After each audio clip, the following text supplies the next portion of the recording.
The government has reportedly spied on more people in the last 2 years here at home than in the entire previous decade.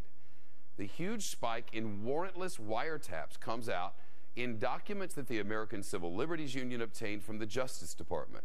They show the feds have been keeping tabs on everything from phone calls to email and even Facebook accounts. Steve Centani has this story live in D.C. Hey, Steve.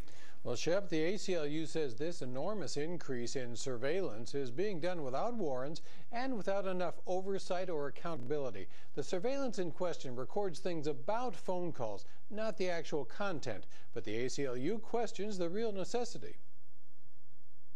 This isn't about terrorism. These are regular law enforcement investigations, and this is investigating people's communications. These are who they talk to, who they email, who they engage in online conversations with, their friends, their family, their colleagues, their loved ones. Now, here are some of the facts from the Department of Justice. The ACLU got these documents. Between 2009 and 2011, the number of orders for this kind of surveillance on telephones went up 60%. During the same period, orders for surveillance on emails and network data, while smaller in number, increased 361%.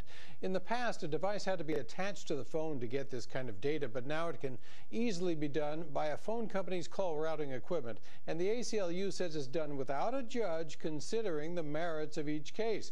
But the Department of Justice fired back, saying in a statement, in every instance cited here, a federal judge authorized the law enforcement activity.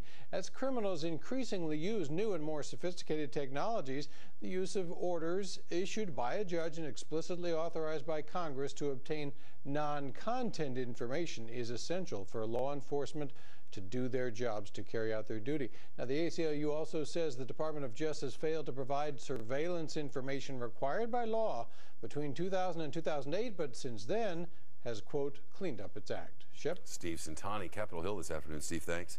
Well, American Airlines reports a row of loose seats forced a flight to make an emergency landing shortly after takeoff. This happened on